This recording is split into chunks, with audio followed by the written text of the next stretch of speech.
everyone, this is Mamta Samre Khandelwal and you're watching MSK Chemistry। तो elements of group 16, 17 and 18 हम लोग discuss कर रहे हैं। आज की वीडियो में हम डिस्कस करने वाले हैं allotropy and oxo acids of sulphur and halogens. Video के एंड तक बने रहिएगा, आज का वीडियो बहुत इंटरेस्टिंग होने वाला है। तो सबसे पहले एलोट्रॉपी के नाम से आप जानते ही हैं कि ऐसे एलिमेंट्स जिनके एक से ज़्यादा फिजिकल फॉर्म एग्जिस्ट करते हैं, जैसे कि कार्बन के केस में अगर हम देखें तो डायमंड एंड ग्रेफाइट, ये सबसे कॉमन एलोट्रॉप्स के एग्जाम्पल होते हैं बच्चों के लिए। तो आज हम सल्फ़र के एलोट्रॉप्स के बारे में डिटेल में डिस्कस करेंगे, साथ में सल्फ़र और हैलोजन के ऑक्सो एसिड्स को भी। तो बात करते हैं हम एलोट्रॉपी। अच्छा, यहाँ पे लिखा हुआ है एलोट्रॉपी, ये तो हमने भी डिस्कस कर ही लिया। एलोट्रॉपी एंड पॉलीमॉर्फिज्म में क्या होता है? पॉलीमॉर्फिज्म होता है एक ही क्रिस्टल के एक से ज़्यादा फॉर्म्स, जैसे कैल्शियम कार्बोनेट के होते हैं कैल्साइट, है ना, और उसका एक और फॉर्म होता है। तो पॉलीमॉर्फिज्म होता है एक ही सॉलिड क्रिस्टल के एक से ज़्यादा फॉर्म, मतलब बहरूपिया, लाइक दैट। ओके, तो अब यहाँ पे हम बात करते हैं elements of group 16 exhibits allotropy, मतलब ग्रुप 16 के सारे एलिमेंट्स एलोट्रॉपी शो करते हैं। ठीक है, oxygen has 2 allotropes, O2 and O3। Sulphur exist in a number of allotropic forms, rhombic and monoclinic, इसको हम डिटेल में डिस्कस करेंगे। सेलेनियम के बेसिकली 3 होते हैं, लेकिन यहाँ पे 2 ही डिस्कस किए गए हैं। रेड नॉन मेटेलिक होता है, ग्रे मेटेलिक होता है और एक इसका ब्लैक भी होता है। ठीक है, ग्रे सेलेनियम एलोट्रॉप को हम यूज़ करते हैं। It is a photo conductor use in photo cells. Okay, tellurium exist in 2 allotropic forms, crystalline and amorphous. तो क्रिस्टलाइन और एमॉर्फस आप जानते हैं, सॉलिड स्टेट में आप हम ये सब डिस्कस कर चुके हैं कि क्रिस्टलाइन और एमॉर्फस में क्या अंतर होता है। Polonium reveals 2 allotropic forms, alpha and beta, और ये दोनों के दोनों क्या होते हैं? मेटेलिक होते हैं। ठीक है, चलिए आगे बात करते हैं एलोट्रॉप्स ऑफ सल्फर। तो यहाँ पे सल्फर वैसे तो कई न्यूमरस एलोट्रॉपिक फॉर्म्स एग्जिस्ट करता है, लेकिन इसके सबसे ज़्यादा स्टडी किए जाने वाले जो एलोट्रॉप्स हैं that is alpha sulphur and beta sulphur. ठीक है, एल्फा सल्फर को हम रोम्बिक सल्फर कहते हैं और बीटा सल्फर को हम मोनोक्लिनिक सल्फर भी कहते हैं। एंड ये दोनों ही सल्फर के सबसे ज़्यादा इम्पोर्टेंट एलोट्रॉपिक फॉर्म्स होते हैं। अब ये क्वेश्चन आता है कि सल्फर का कौन सा फॉर्म होता है जो पैरामैग्नेटिक बिहेवियर शो करता है? तो जैसे क्लास 11 में हमने पढ़ा था, MOT ने ये एक्सप्लेन किया था कि जो O2 का नेचर होता है, ऑक्सीजन गैस, ये पैरामैग्नेटिक होती है। क्यों? क्योंकि उसके जो पाई एंटी बॉन्डिंग ऑर्बिटल है उसमें 2 ऐसे इस तरह से अनपेयर्ड इलेक्ट्रॉन होते थे। तो सेम रूल फॉलो होता है S2 मॉलिक्यूल्स पे।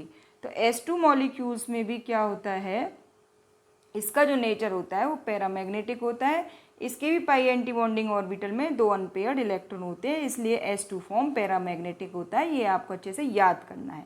अब देखिए, ये रोम्बिक सल्फर है और ये मोनोक्लिनिक सल्फर है। ये देख सकते हैं, ये रोम्बिक है और ये मोनोक्लिनिक है। मोनोक्लिनिक के जो क्रिस्टल्स हैं वो निडल के जैसे हैं, आप देख सकते हैं ना।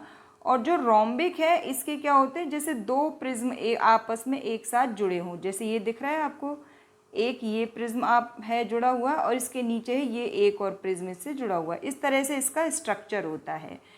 जब हम रोम्बिक सल्फर को हीट करते हैं तो 96 डिग्री सेंटीग्रेड के बाद ये चेंज हो जाता है मोनोक्लिनिक फॉर्म में। और मोनोक्लिनिक को जब हम कूल करते हैं तो, है ना, तो ये कन्वर्ट हो जाता है बिलो 90 डिग्री सेंटीग्रेड, ये कन्वर्ट हो जाता है रोम्बिक में। ठीक है, ये आपको ध्यान रखना है। 90 डिग्री सेंटीग्रेड के ऊपर एग्जिस्ट करता है कौन? मोनोक्लिनिक, और उससे कम पे एग्जिस्ट करता है आपका रोम्बिक सल्फर। अब इनके डिफरेंस को डिटेल में डिस्कस करते हैं। कलर इसका पेल येलो होता है, इसका ब्राइट येलो सॉलिड होता है।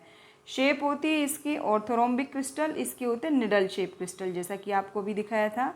मेल्टिंग पॉइंट 385 और 393, बहुत ज़्यादा अंतर नहीं होता है दोनों के मेल्टिंग पॉइंट में। डेंसिटी आप देख सकते हैं रोम्बिक क्रिस्टल्स की ज़्यादा होती है। इसके बाद बात करते हैं solubility. It is insoluble in water and soluble in carbon disulphide and it is soluble in carbon disulphide. Stability की बात करें तो स्टेबल बिलो 369 केल्विन, जो कि 96 डिग्री सेंटीग्रेड ही होता है, and transform to beta sulphur above this temperature. ठीक है, और ये क्या होता है, ये 96 से ऊपर ही स्टेबल होता है, उससे नीचे चेंज हो जाता है किसमें? रोम्बिक सल्फर में। ठीक है, स्ट्रक्चर की बात करें तो दोनों में ही S8 मॉलिक्यूल्स होते हैं। Method of preparation, it is prepared by evaporation और roll sulphur in carbon disulphide. Roll sulphurs होते हैं जो नेचुरल सल्फर होता है, उसके जो रॉल्स होते हैं उन्हें हम रॉल सल्फर कहते हैं। उससे ये बनाया जाता है आपका रोम्बिक सल्फर। ठीक है, फिर रोम्बिक सल्फर से हम ये मोनोक्लिनिक सल्फर कैसे बनाते हैं, हम उस क्रिस्टल को हीट करते हैं, मेल्ट करते हैं उसके लिक्विड को, और फिर उसके ऊपर एक पपड़ी जैसी जम जाती है, और फिर उस पपड़ी में क्या करते हैं हम होल करके अंदर जो आपका मोनोक्लिनिक सल्फर है वो लिक्विड फॉर्म में हमें मिल जाता है। फिर वो जब वो सॉलिड होता है तो उसके निडल जैसे क्रिस्टल्स बनते हैं।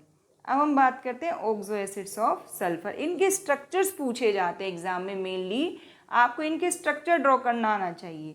तो इसके कई सारे ऑक्सो एसिड्स होते हैं। ऑक्सो एसिड्स किसे कहते हैं, बेसिकली ऑक्सो एसिड्स में कम से कम एक OH बॉन्ड होता है, और जो A होता है ये जनरली नॉन मेटल होता है, इट इज़ नॉन मेटल। जैसे कि सल्फर के ऑक्सो एसिड्स की आप बात करें तो उसमें कम से कम S के साथ एक OH बॉन्ड तो जुड़ा होगा ही होगा। और अगर आप हेलोजन के ऑक्सो एसिड्स की बात करते हैं तो जैसे क्लोरीन है तो उसके साथ कम से कम एक बॉन्ड ऐसा होगा जिसमें ClOH होगा, तो इन्हें कहते हैं हम oxo acids. Some of these oxo acids are unstable and can not be isolated. They are known to exist in aqueous solutions or in the form of their salts. तो सल्फ्यूरस एसिड की अगर हम बात करें तो इसका structure देखिए, it is like S double bond O, OH and OH। ठीक है, और जब इसी के इस पार्ट को हटा देते हैं तो देखो ये जब दो पार्ट आपस में इस तरह से जुड़ जाते हैं तो ये बन जाता है डाईथायोनस एसिड। तो इसी के स्ट्रक्चर से आप नीचे वाला स्ट्रक्चर भी बना सकते हैं, बस आप ये वाला स्ट्रक्चर हटा दीजिए और इसको डुप्लीकेट कर दीजिए। ठीक है, तो it is sulphurous acid, it is dithionous acid. अब सल्फ्यूरिक एसिड की बात करें तो सल्फ्यूरिक एसिड तो आप जानते हो भी हम इसे इस तरह से भी बनाते हैं क्योंकि ये सबसे आसान होता है, ये सिमेट्रिकल हमें लगता है। आप सल्फ्यूरिक एसिड को इस तरह से भी बना सकते हैं। ठीक है, अब ओलियम कैसे बनाते हैं, तो ठीक है, जब दो सल्फ्यूरिक एसिड के एटम्स में से, जैसे ये जो आपको दिख रहा है S double bond O double bond O OH, और ये वाले OH की जगह आप एक O वाला लिंक बना दीजिए और बाकी का स्ट्रक्चर इस तरह से रखिए, तो ये आपका बन जाता है ओलियम H2S2O7। ठीक है, इसके बाद आया थायोसल्फ्यूरस एसिड। तो देखो जैसे आपका सल्फ्यूरस एसिड था जहाँ पे S double bond O OH OH था। ठीक है, तो थायोसल्फ्यूरस एसिड में क्या होगा, इस O की जगह आपको S लगाना होगा, तो ये थायोसल्फ्यूरस एसिड बन जाएगा। मतलब सल्फ्यूरस और थायोसल्फ्यूरस एसिड में ध्यान रखना, सल्फर डबल बॉन्ड थायोसल्फ्यूरस एसिड में होता है और सल्फर डबल बॉन्ड O ये होता है सल्फ्यूरस एसिड में। ठीक है, थायोनिक एसिड की बात करें हम तो it is like S double bond O double bond O OH, दूसरी यूनिट भी इस तरह से ही होती है। अच्छा, दोनों में फ़र्क क्या है, इस वाली यूनिट में और इस वाली यूनिट में सिर्फ ये ऑक्सीजन के लिंकेज का फ़र्क है। यहाँ पे सल्फ़र और सल्फ़र के बीच में डायरेक्ट लिंकेज है, जबकि यहाँ पे SOS लिंकेज है। अब बात करते हैं हम कैरो एसिड की, तो ये इस तरह से होता है। ठीक है, तो ये पर एसिड है, देखिए यहाँ पे ये परऑक्सी लिंकेज है। ठीक है, तो ये H2SO4 का जो आप स्ट्रक्चर बनाते हो ना इस तरह से, तो यहाँ पे आपको क्या करना है, अब जो अगला OH की जगह आपको OH इस तरह से एक परऑक्सी लिंकेज बनाती हैं। ठीक है, तो ये आपका होता है कैरो एसिड H2SO5। और ये देखिए यहाँ पे ये दो यूनिट्स आपने जोड़ दी है और एक ऑक्सीजन ऑक्सीजन, इसके अलावा यहाँ पे जो अगली यूनिट है it is S double bond O double bond O और OH इस तरह से। ठीक है, it is peroxy di sulphuric acid. तो ये स्ट्रक्चर है हमारे किसके, ऑक्सो एसिड्स ऑफ सल्फर की। अब हम बात करते हैं oxo acids of halogen. Due to high electronegativity and small size, fluorine सिर्फ एक ऑक्सो एसिड्स बनाता है। इट इज़ वेरी इंपॉर्टेंट, और क्यों बनाता है उसका रीज़न आपको लिखना होगा, due to high electronegativity and small size. जबकि बाकी के जो हेलोजन्स होते हैं वो कई तरह के ऑक्सो एसिड्स बनाते हैं। They are stable only in aqua solution और in the form of their salts. चलिए इसकी बात कर लेते हैं हम। तो यहाँ पे देखिए ऑक्सो एसिड्स ऑफ फ्लोरीन, ये सिर्फ यहाँ पे सिर्फ एक ही ऑक्सो एसिड है जिसे हाइपोक्लोरस एसिड कहते हैं, sorry hypofluorous acid. It is hypochlorous, it is hypobromous, it is iodic acid. इसी तरह से हेलस मतलब क्लोरिक एसिड, हेलिक एसिड मतलब it is halous, chlorous acid it is chlorous acid, it is chloric acid it is perchloric acid, ठीक है। इसी तरह से इन बाकी सबके नाम दिए जाते हैं। It is bromic acid, it is iodic acid, it is perchloric, perbromic, periodic, and it is chlorous acid, ठीक है। तो hypohalous, halous, halic and perhalic acids, ये बेसिकली इनके नाम है। यहाँ पे आपको इनके ऑक्सीडेशन स्टेट को ध्यान रखना है, ये पिछली वीडियो में भी हमने डिस्कस किया था। The strength of the halogen oxo acids, the acidic strength of halogen oxo acids increases with the increasing oxidation state of halogen. मतलब कि ये जो हेलिक वाले हैं इनकी एसिडिटी ज़्यादा होगी। तो HClO is a weak acid while HClO4 is a very strong acid. अब हम बात करते हैं इनके स्ट्रक्चर की।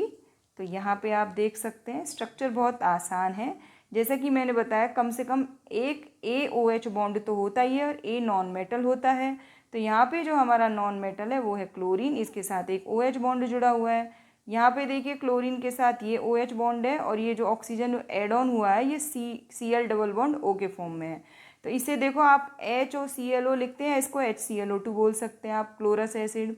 क्लोरिक एसिड के स्ट्रक्चर में देखिए ये Cl के साथ ये OH बॉन्ड है और बाकी के ऑक्सीजन इस तरह से डबल बॉन्ड के साथ जुड़े हुए हैं। इसी तरीके से अगर आप पर क्लोरिक एसिड का स्ट्रक्चर देते तो लिखते तो हम HClO4 है, लेकिन एक्चुअल में ये होता है HOClO3। तो इस तरह से ये हम हेलोजन के ऑक्सो एसिड्स का स्ट्रक्चर ड्रॉ कर सकते हैं। आई होप आज का वीडियो आपको पसंद आया होगा। चैनल पर नए हैं तो please subscribe our channel, hit the bell icon. Thank you for watching MSK chemistry.